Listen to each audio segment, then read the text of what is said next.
Okay. Good morning, good afternoon, and good evening, everyone. Thanks so much for joining us today for a Global Wellness Institute Initiative collaboration call. This one is hosted by the Wellness for Children Initiative in collaboration with the Mental Wellness and First 1,000 Days initiatives. The topic of today's call is family life in lockdown, and we are really curious to learn more about this valuable topic, which many of us have been facing and still are facing during this pandemic. I'm now delighted to introduce Christine Clinton to you. She chairs the Wellness for Children initiative and does amazing work around this topic. Thanks so much, Christine, for all your hard work and for organizing the call today, and over to you. Thank you, Beatrice. And thanks, Susie and Nancy, as always, for your support. I wanted to introduce the team because obviously the initiative is very fortunate to have some very talented people as part of the team. And so Stephanie Brest is our vice chair. She's the founder of We Wellness and Education with the Caribbean and also We Consulting. And Deborah Wilson is also a co-vice chair. And Deborah's the mother to Kyle. I think being a mother, I think makes it the perspective of what we're discussing very relevant. So even though Kyle's at college, we still have to deal with things as adult children.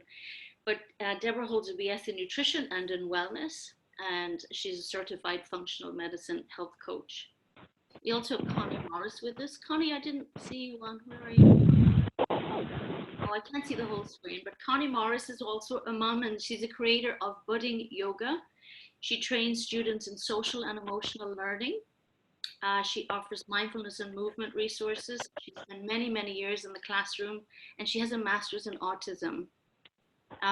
We've got Deborah McNellis with us also. She's an international speaker. She's the creator of Brain Insights and Neuro Nurturing. And we hope to discuss some collaboration later on about some of these cards that she's created that are really very, very helpful, especially now that we're looking for tips on how best to cope with altered lives, should we say. And then we have Chelsea Bond with us. She's mom to Jasper, who's a gorgeous little boy. He's a year old. And she's the designer of Chelsea Bond Jewelry. And we also have Jamal Hayes and Christine Hayes with us. I think you know them well. And Jamal, hi Jamal, has been doing some sound therapy work in some of the Florida school districts. And Christine is experiencing waterfalls every day of the week in beautiful Bali since she got there in lockdown. But so that's our team, and we've been working together, some of us longer than others, but that's the team now. We're very proud of it, and we've put together a survey. Stephanie was phenomenal because I am certainly not technology savvy at all, but Stephanie was phenomenal, and she put together this great survey. So Stephanie, over to you for that. I guess I can just unmute myself. Can everybody hear me?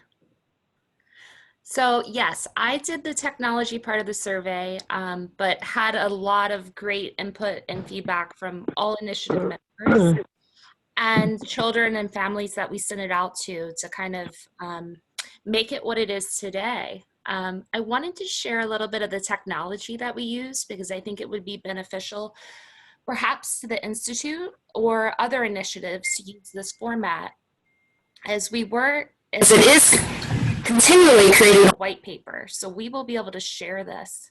Beatrice, is it okay to share my screen? Okay. Yeah, of course. So when it's all said and done, it's going to produce this survey and information. And you can see now 154 people have answered. And we're collecting their region and their data.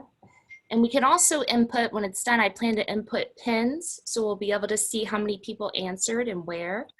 And then we have multiple views of the survey, so it comes from either the parent, caretaker, teenager, young adult, all the way down to not reading. And the questions change based on the age category. So we asked quite a few questions. We wanted to know specifically about COVID and how people's situations have improved or changed. and the social ramifications, the financial ramifications, the wellness ramifications for all of the different categories. So we will share the link so you can put the survey out to your network and your initiatives. We would like to gather many more results. Our goal was 1,000. We're at 154 right now. And we do have some interesting questions, and it's so fun to go through this with the children. So when we asked them if they had anything they wish they had during COVID, a lot of them would say, oh, I wish I had the new Xbox or something like that. And then some of them just said, I wish I could spend time with my friends. So the answers varied greatly. You can see this is an interesting one here.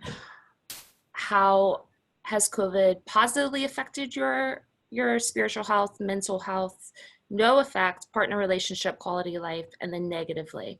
So like I said, at the end of this or during this, we will share the link and ask that you all share it with your teams and initiatives.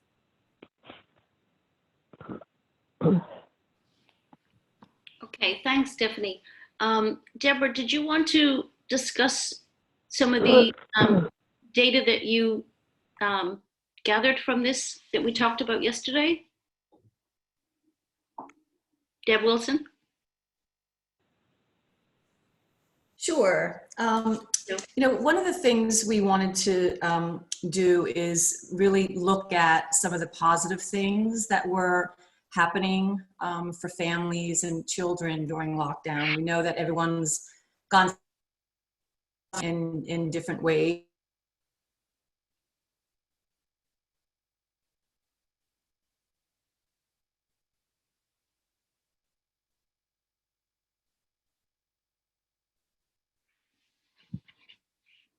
Have we lost you, Deb?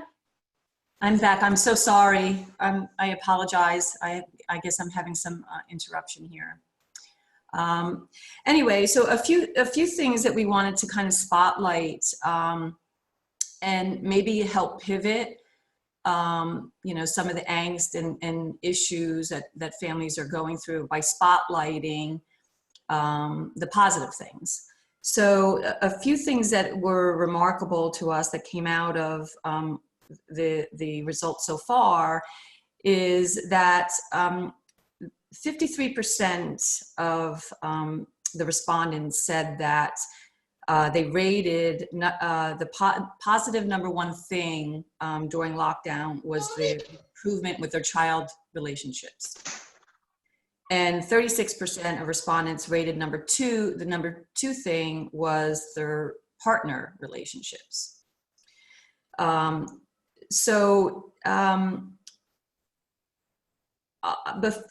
I go on to the negative piece, that struck us all by really focusing in on, what we value most in life and how we can really, look at what happened with our families during, the lockdown and what we felt joy from.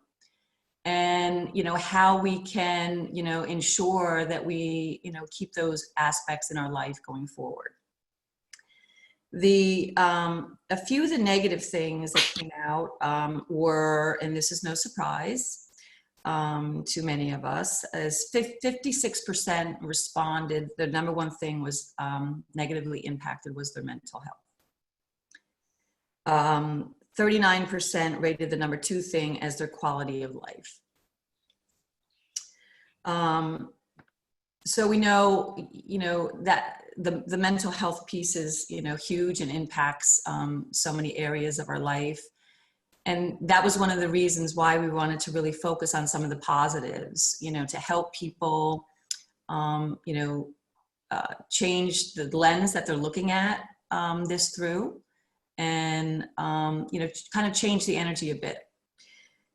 A few other things that came out were at a scale of 1 to 10, 10 being the most, 52% of the respondents reported between an 8 to 10 rating that they felt joy being at home.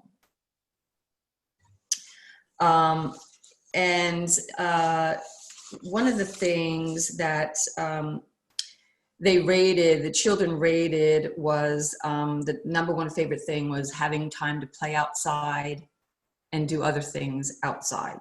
That was their number one favorite thing.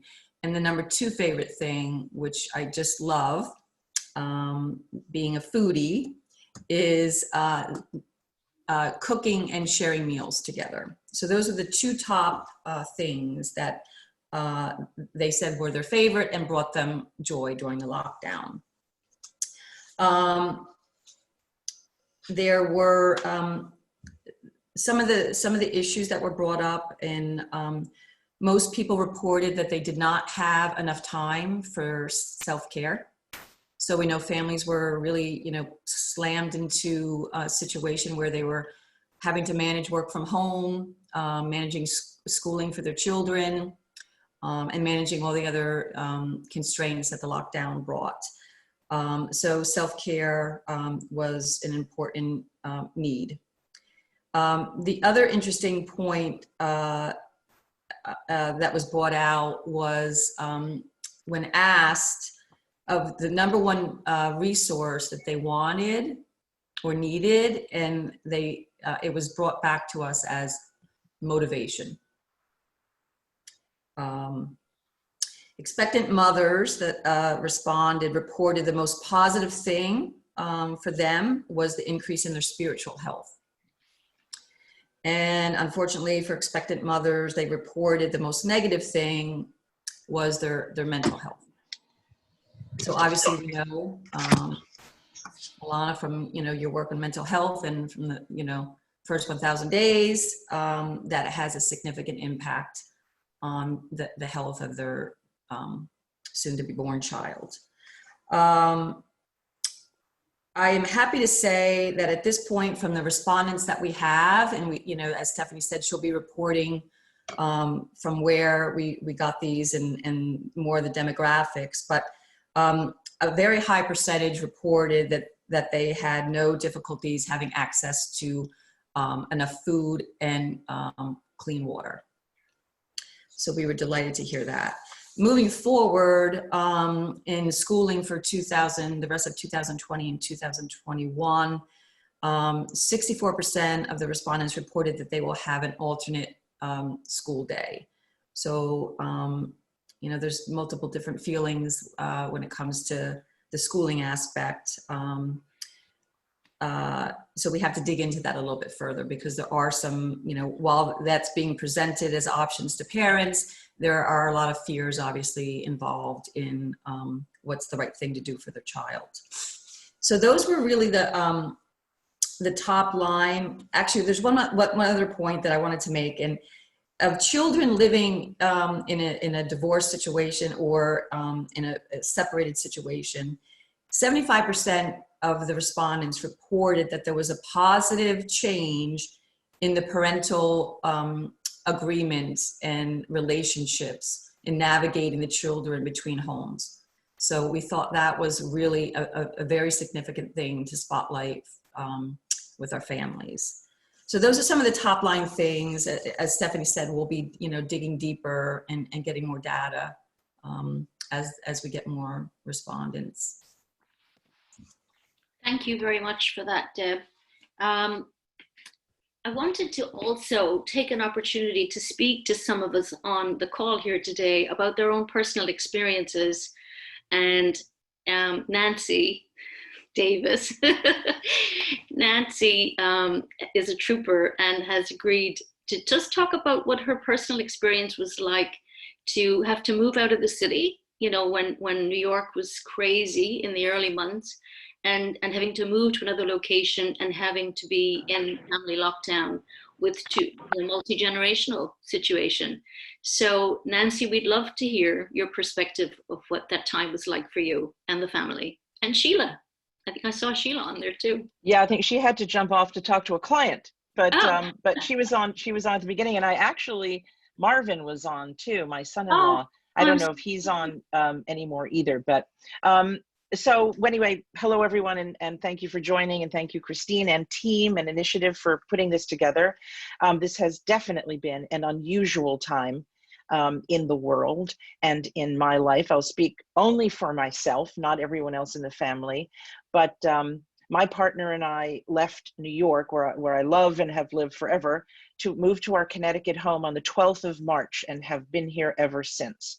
The very next day, our daughter, her husband, and our 2 grandchildren, at that time, age 3.5 and under a year, joined us, and we've all been together ever since. They are used to having a full-time nanny who was not coming. So we have 4 adults working remotely, 2 children, 2 small children, and no childcare. My producer skills went right into action and started doing a schedule. What was very important to create routine for us. Everything revolves around kids' schedules. And it was very important to get that straightened out so that we could figure out all how to support each other and make this work as a family. We count our blessings every day that we're safe and healthy. We have been very careful about everything that we do. But, when I think about wellness for children, I think about the things that we have sort of instituted as part of what we do in our household. My granddaughter right now is outside doing yoga on the lawn with a yoga instructor that we got her to come once a week. She's getting swim lessons. Every morning I do arts and crafts with her at 6 a.m. because I love it. I think even more than she does, but it's, incredibly precious time together. Adina cooks and bakes with Sheila. We have story time. Isaac has turned 1 yesterday. 2 days ago, he started to walk. Milestones, these things are happening. And, Marvin remarked, his father, our son-in-law, that COVID for him has provided an opportunity not to miss those moments. He was going to an office every day. He runs his own business, and he missed some things, but that Adina was doing. And so he's not missing those things. I think it's so important to focus on those silver linings. I mean, they don't know if school's going to start in the fall. They don't know when they're going back to their apartment in New York. We don't know when we're going back. But creating this sort of community, we joked on the call when we had a masterclass with Dan Buettner in Blue Zones, that we'd created our own kind of blue zones.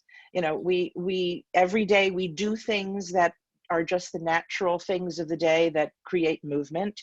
We're eating all the local, now it's like blooming, all the local produce from farmers markets are nearby. We're all outside together doing things because we've had to make a different life for ourselves here. And, I know it's had an impact on all of our mental health, good and bad. I know that there are tremendous stresses that we run up against all the time. But I think for me personally, I call it blessed chaos, but I do feel blessed because I know so many people my age who are not with their grandchildren, who haven't seen them in months, who can't be with their children. And I think, we just have to, it's a day at a time. And in our house, we say it's not, some people have said it's like Groundhog's Day. It's like every day you wake up and it's the same. For us, it's been one continuous day. The day started March 12th and it's still going. And, but that's our experience of it. It has created opportunities for a lot of learning and a lot of creativity and a lot of culture. We don't plunk the kids in front of the TV all day. So it means that, the onus is on us to create activities and interest and keep them active. And, we just all do our best. And some days we do better than others. I would say that's true for most families, that some days are better than others. But so you think your background in wellness, Nancy, was obviously advantageous in this circumstance because you had the resilience to be able to put a schedule together. And that's come up many times in our discussions Yes. about coping and having a strategy for getting through the day. That it seems to be, that was the first thing that parents said. They needed to put structure on the day, and they needed Yes. to have a schedule, because if they didn't, it was chaos. And they found it very difficult then to reorganize the children or do other Yeah. things. I mean, kids aren't the only ones who need routine. We all do, and we all have things we have to, she's a therapist, she has clients, they have to take place at certain times. We all have work that takes place at different times. The kids have different needs. Adults do meals, sort of differently, but kids have to have 3 meals at certain times, and nap times and things like that. And you build a life around that, essentially. Right. Well, it's great that you were able to do that. We have another therapist on the line with us. Sorry, are you with us today? Now, were you able to get on? Sorry. Sorry, I was muted. Hello. Oh. Hi, Sorry. Hi. This is a dear friend of mine, Sari Goldman, and Sari is a very unique circumstance. She's also a therapist, but she had to navigate the healthcare system to undergo treatment for cancer and to have surgery, a pretty in-depth reconstructive surgery, while maintaining her practice and taking care of her 2 little ones. So, Sari, would you like to share your experience with us, and also through the eyes of your practice, what you're hearing from some of your clients? Sure. Yeah, since November when I was diagnosed, it was really, and treatment and everything, it's been a whirlwind. And then to have COVID in the midst of it all, I went through chemo and through surgery, and I'm no evidence of disease, so that's I'm really grateful for that. It's so nice to be on this call with all of you. Thank you for including me. And I really have we've been kind of in, like a lot of people, in survival mode. We've been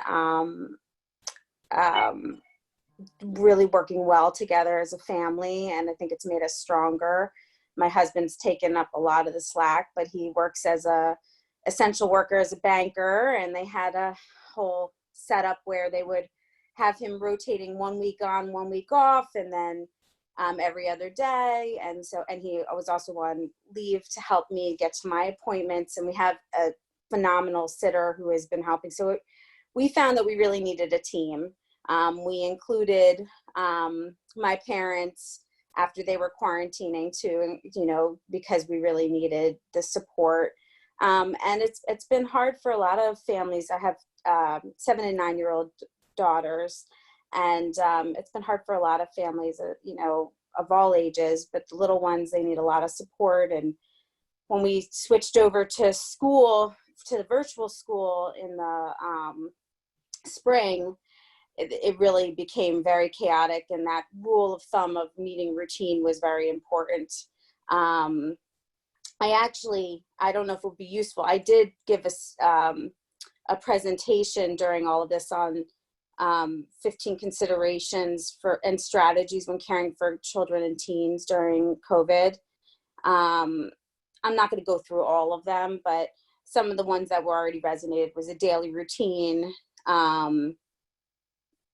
being able to respect your kids and teens' range of emotions during this historic time was another one that I was talking about. Being able to have empathy beyond expectation. So all these things were resiliency factors that I was talking to. And I can share the presentation if anyone's interested. Okay, sure. Maintaining a united front was another things in different caregiver types of homes, so that, the children feel safe and supported. There were a bunch of different things, but I can certainly share more about that. Another big one, which is true of all of us, is for kids, it's maintaining age appropriate control. So them being able to feel like, because COVID, of course, is so out of control for so many of us, we really just feel helpless in the face of such a, battling such a huge thing. And especially for my girls, seeing their mother deal with breast cancer during the time when they're pulled from their friends and normalcy, it was really pretty crazy. But we, with being able to have them have some age appropriate ways that they could maintain control, they had the routine, they had some of their activities. We've been letting them do some socially distanced play dates and things like that. They both were writing about their experience being with me, have their mother going through this, and so they've been like expressing themselves and processing it, and then just trying to just be as normal of kids. We have definitely eased up on the restrictions for iPad time, which begrudgingly I really was very, I was really good about it in the past, but we're in a crisis, and when I was having a rough time and I couldn't get out of bed or whatever, I mean, it's something that they could still do some useful things on there. We try to give them educational tools, but so it's a balance, like every family. So that's some things. I mean, if anyone has any questions, I'm kind of rambling. I'm sorry. I didn't really prepare very well. But, no, not at all. Sorry, this has been very helpful. And obviously I have the benefit of knowing you and knowing your mom and your dad. So I know that you had that team. And I'm just, again, thinking about Nancy's situation and that multi-generational thing that you can nurture in a way that's a little bit different. There's a nurturing there. And I felt that your children were so well cared for because your mom and dad and your mom was ever present. So that was really lovely. Yeah. Yeah. I thought that made a big difference.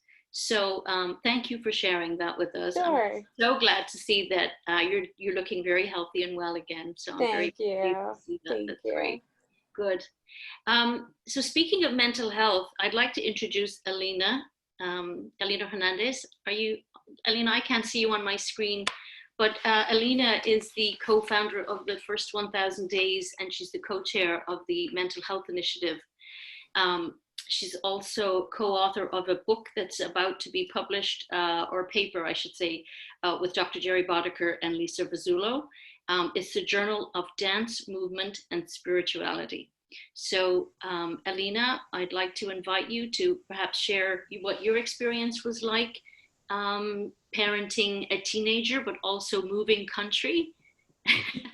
Would you like to join us?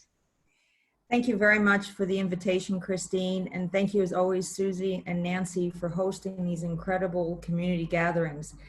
So my COVID situation actually started on my birthday, the 12th of March, interestingly enough.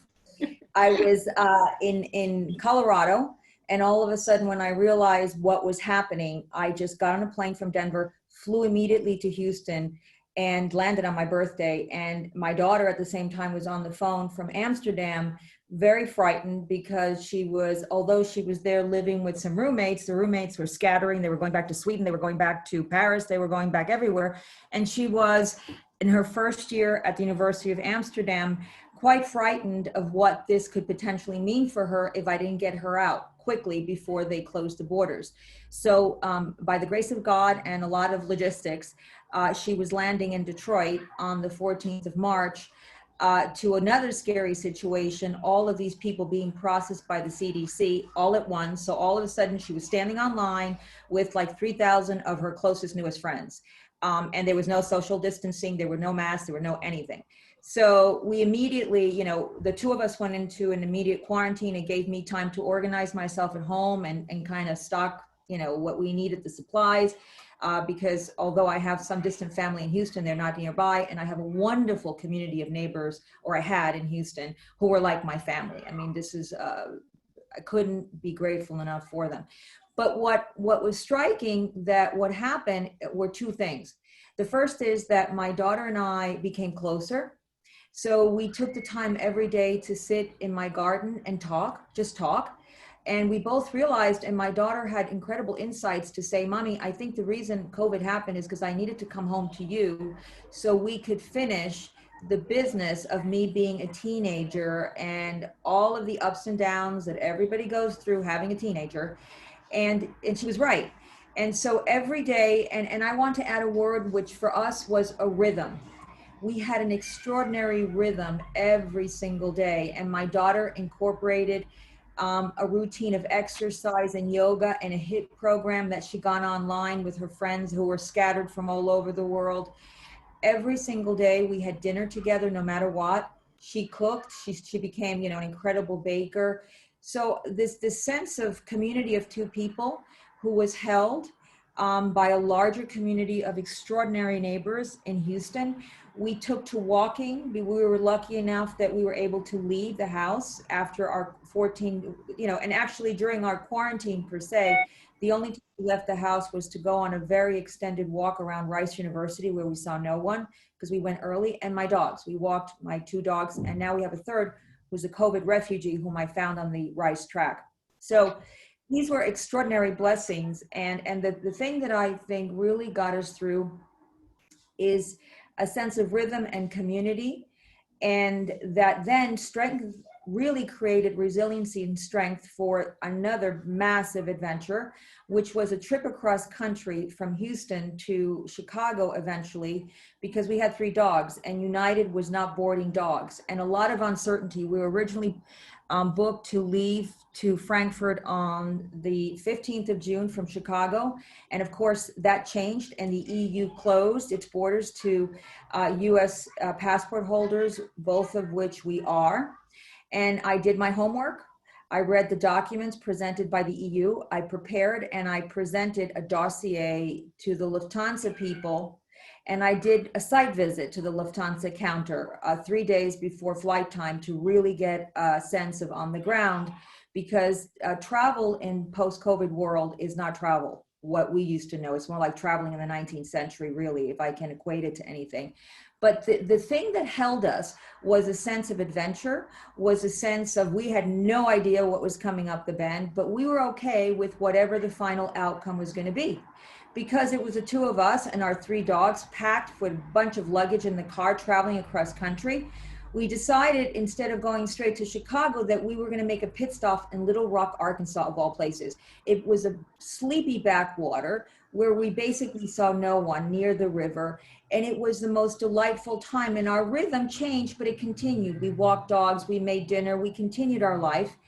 And it was an extraordinary experience. And when we finally got to, on the 5th of July, when we finally were at O'Hare ready to board our flight, neither of us were afraid.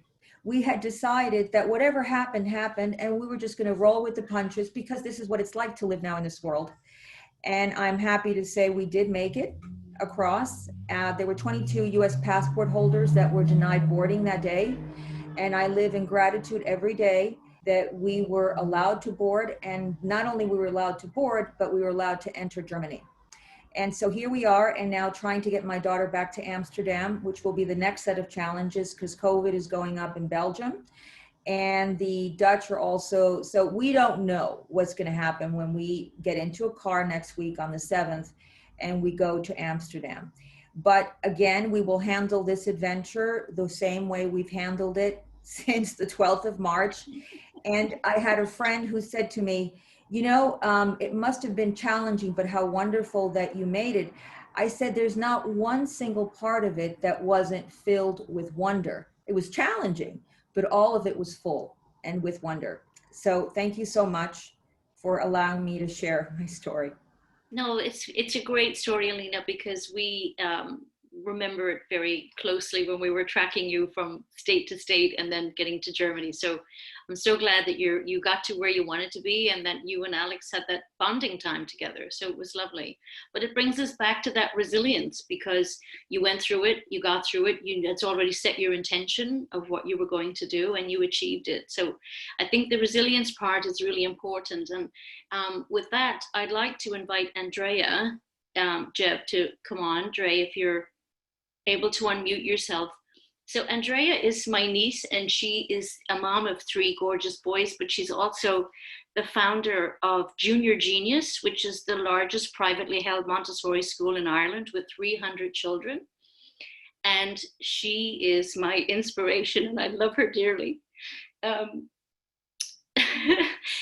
Dre, I had a couple of questions, and particularly about preparing the school to reopen. And the three things I wanted to really focus on was, how did you motivate your staff for coming back? And did anybody decide not to come back to childcare? We'll start with that one.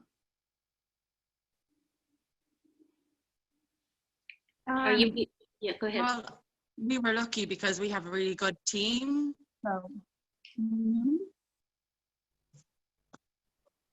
So, can you hear me? Yeah, we can hear you now, Dre. Yep.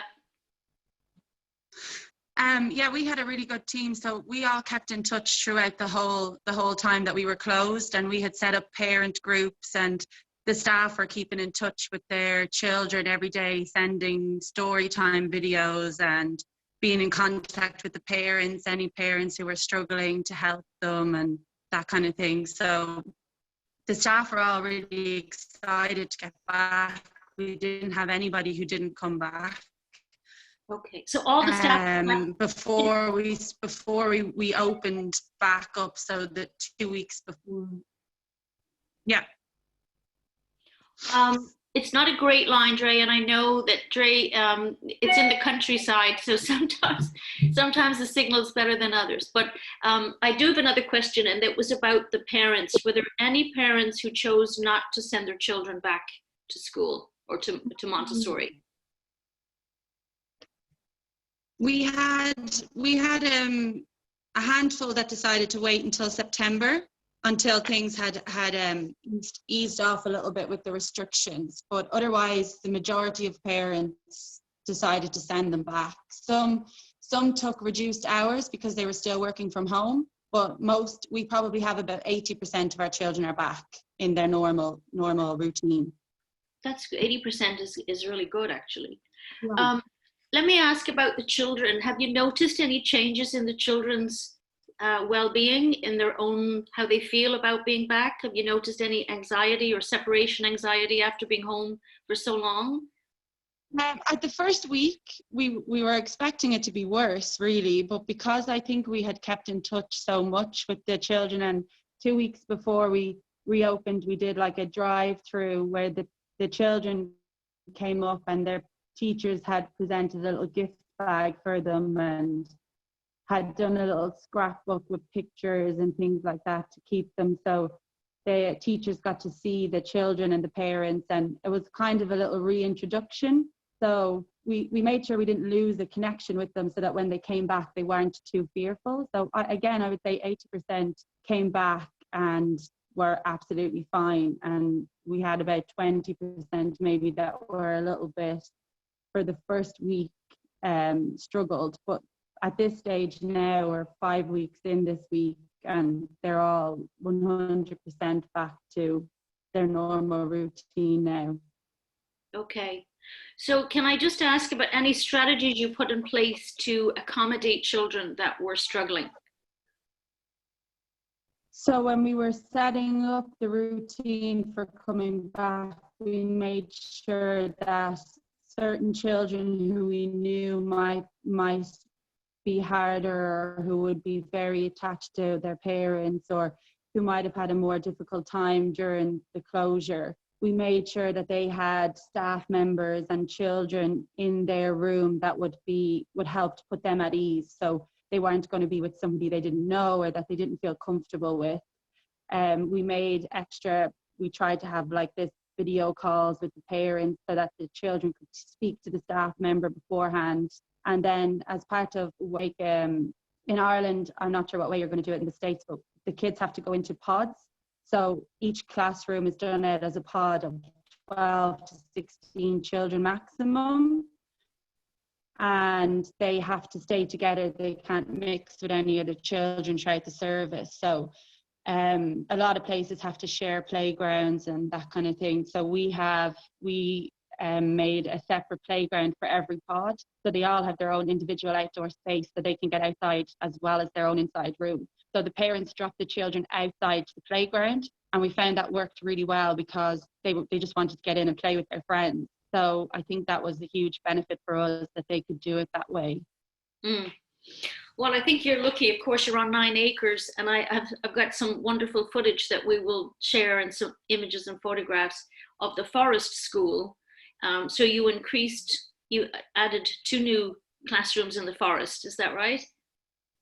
Yeah, well, we'd been working on them beforehand, so we just kind of used the time while we were closed to get all of our bits and pieces finished that we needed to get done to have them all ready to go. So, and then we upgraded all of our playgrounds, and we had to fence them off and build some new ones to make sure that we had enough space for everybody without trying to cramp them into a small space, so everyone still got the benefit of the outdoor space. Great. Okay, Dre, thanks for sharing that with us, because with 300 children, it's not easy to accommodate. From what's the age range again, Dre? 6 months to 12 years. So that's quite a large group of kids. The images are great. I will share them. Stephanie will put a nice little video together. We'll put that up. We're also working on our new website. I should say that too. So we'll have that soon. Thanks, Dre, for sharing that. Thanks for having me.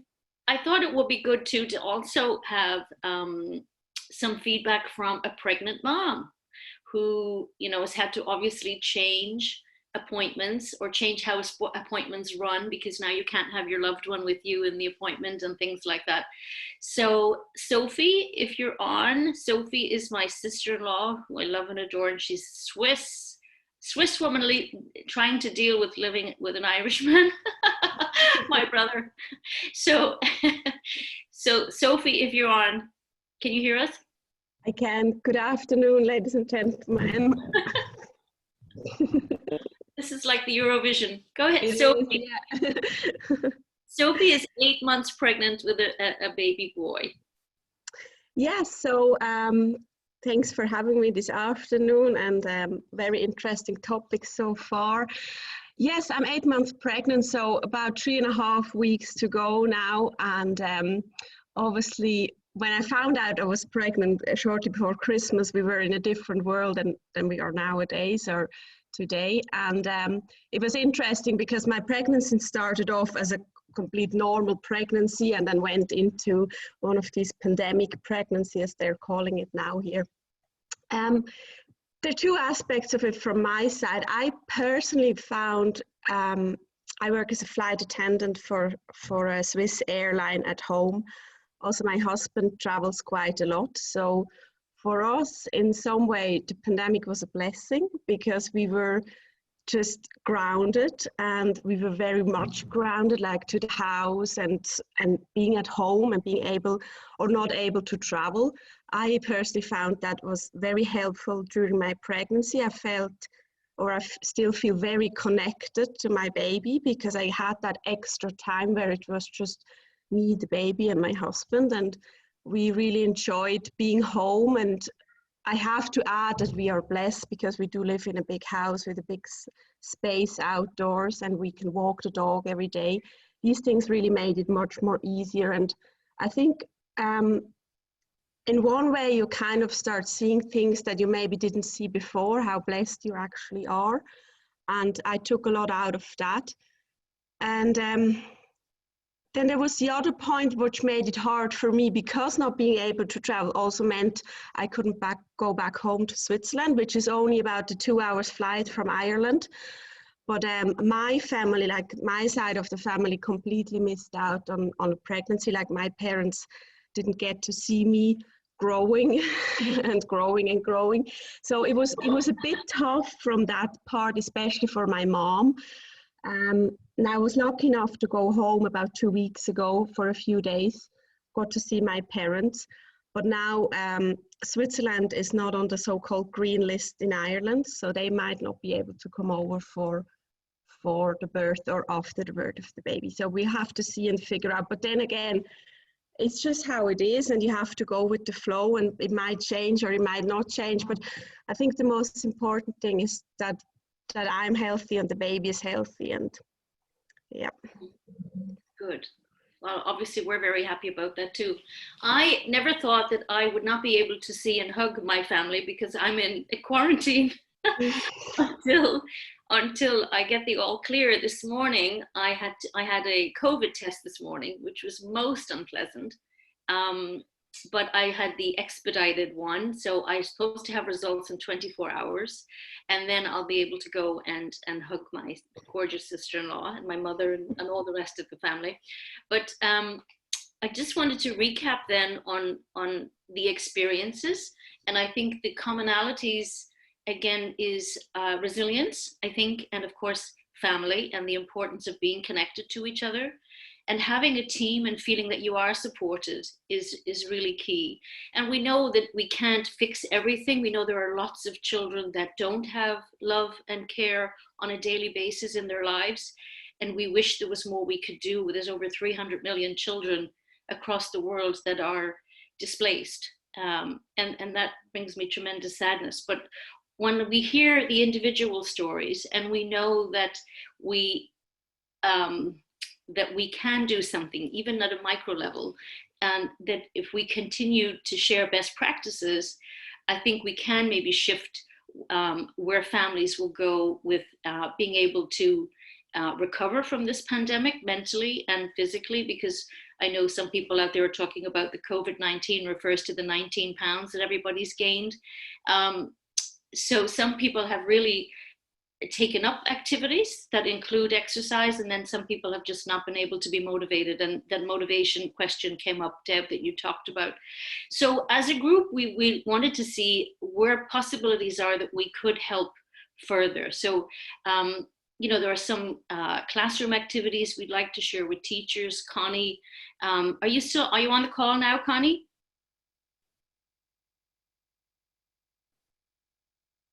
Are you muted, Connie? I should be good. Thank you. I'm still here.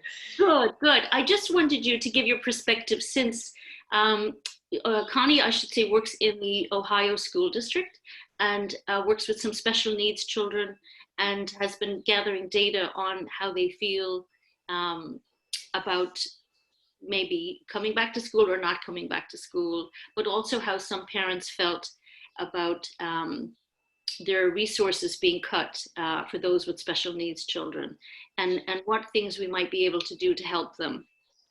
Connie, do you want to share some of your thoughts on that? Yes, and so many things are changing here. It's been interesting to listen to what was taking place in Ireland with 80% coming back. We had opened up a survey, and my school, it seems as though, from what I understand, it was like a 50-50. People wanted to be able to have an opportunity for hybrid or to be at home, and then some wanted to be back in school. It is amazing to me the quickness that our schools provided an online education, but I think in doing that, we learned that there were a lot of things that we could do differently. So it appears, at least in our district and in Ohio, that there'll be more remote learning at the beginning of the year. We just found out that we will have a few weeks of remote learning. That's the only choice. And how that affects parents that have students with special needs that have special services normally provided during the day, what is the best way to make sure that they get that from their home? And it is a process, I think, to figure that out. One thing we discussed was the need from parents' point of view on making sure that there are more skills taught about independence while they're in school. So when we go back, we have a plan to do more online work with instruction, with face-to-face instruction, so that students can operate from a distance with distance learning, even in any subject or category, so that there may be some special opportunities, small groups that even online we're providing some services that we need to provide.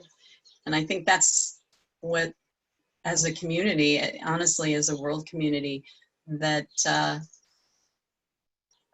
a good change to look at schools and say, have we been doing things the same so long that maybe we're not able to reach the needs of today's families? And having, so I think good, again, I know I've heard a lot of blessings in the families, and the survey itself was wonderful to see all the good that came out of this. And I do feel, at least in the States, that the education system could be revisited and look at what can we do for our families and the needs of students that especially may have some medical issues or whatever and need that care at home. What is the best way we can reach everybody wherever they are? Our world is moving more towards technology, and many of our students will be working from home. So being thrown into it, I guess, is making us move a little bit, but sometimes it takes something like that to make us revisit. And let's face it, the education system in the US needed a jolt, and perhaps this is the catalyst for that. So again, it could indeed be seen as the silver lining. And also, I think if we look at how we have so many different learning styles for children and for adults, and if this gives a greater opportunity for those children who can't sit still or who don't find it comfortable to express themselves verbally, that they have technology to be able to express them and show their skills, I think that's great. And on the flip side of that, we have parents who are very worried that their kids are so addicted to their iPads now that they're never going to get them off. So, you know, again, it's back to balance and what we can do with that. I've had a message from a dear friend, Milana, who would like to share her story about her teenager. So, Milana, would you like to come on and say Hi. to us? Hi, how are you? Hi. Good to see you. Well, you know, I wanted to share a different slant and a different perspective. I'm glad to hear that most people had extremely positive experiences, and all of you that know me know that I am a positive person, but my experience was a little different. Susie won't believe it, but my daughter, she knew her when she was a tyke, turned 18. She is in that generational category of high school graduates that did not get to graduate. The school did not have an official graduation. The last semester, of course, was online, which for teenagers was very challenging because, you know, they got accepted into college. They expected this to be a fun time. And, you know, she lost her internship naturally. And she feels cheated. And, you know, there's a certain amount of frustration and anger at her not being able to have this rite of passage fully, and to be trapped with her parents in the house, and you know, having very little freedom and fun.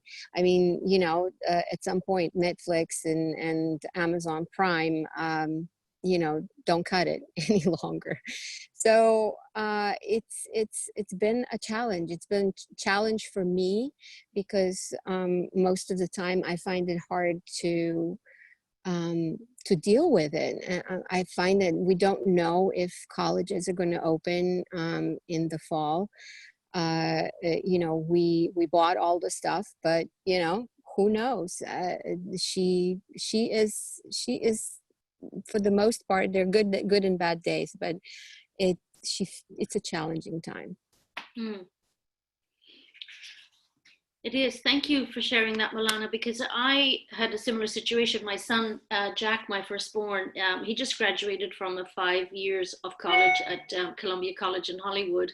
And the film industry, God knows what the heck's going to happen there. But, you know, he had learning differences too. So it was a very long journey from when we first got a diagnosis of him having auditory processing deficit and ADHD, inattentive type at the age of 5. And then, you know, further diagnosis as we went on, a better understanding of how his All Kinds of Minds was one of the programs that we had him on.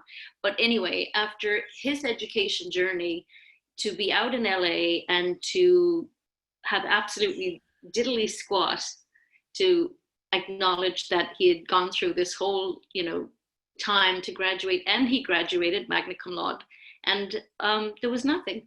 So we were very pleased for him, of course, but it was sad that he didn't get to have, you know, cap and gown, or didn't get to do anything like that. And so, you know, my husband and I, we didn't go to school in the States, so this would have been our first time to have a graduation like that. So it was going to be special, and then it wasn't. So, you know, they said, of course, he can go out to LA and join next year's 2020 class of 2021. So who knows? But I think it's back to what we started to talk about, and what you talked about very eloquently, Nancy, was about resilience and having just get on. You have to get on with it. Alina, same thing for you. You don't have a choice. You kind of have to get on. And for you, Sari, the same with your situation. It wasn't like you could just say, all right, I'm not going to deal with this today. You have to. We have to put on our big girl pants and get out there and do what we have to do. But having the tools to do it, we'd like to share some of the obviously the survey results, but also some other things that we know from Deborah's work with Brain Insights, and with her neuro nurturing. She has a series of wonderful cards. And Connie also has the budding yoga program. So some mindfulness programs there. And we'd like to put something together on our new website with some of the things that we think are helpful. So when we follow up, and I know, Beatrice, you send out some links, and that's great. And we invite you all to check on our globalwellnessforchildren.com. Our new website will be up soon, and we'll have as many resources as we can for parents and children and caregivers and grandparents, and hopefully we can make a difference by embracing each other's challenges and knowing that there's support and love there for each other. So I want to thank you all for taking part today. And here's to whatever August brings, since it's coming around the corner. Let's just see what else can happen to us in August. So again, thank you all for participating today. Stephanie, a big shout out to you for putting the survey together and for monitoring it closely. And we want you to know that you can still complete the survey even now, because we'll continue to gather that data. So if anybody would like to do that, please, if you hadn't had a chance to invite your child to participate before, please ask them to do that now. And to all the parents out there, hang in there. We learn from each other every day. And so Susie and Nancy, thank you for Global Wellness. And Beatrice, good luck on your holiday. I know you're going to be traveling internationally soon. So fingers crossed that all works out well. I'll introduce Christine, thank you for everything you do and for bringing all of this together. You're very welcome. It's my pleasure. Thank you all. Thank you, Christine. You were a great interviewer. I loved hearing everyone's stories. You really motivated everyone to share very honestly. So thank you. Thanks to everyone. Thank you, Beatrice, for organizing it. And we'll give you, if you unmute everyone, we'll give you all a round of applause, and you can say goodbye to each other. Bye-bye.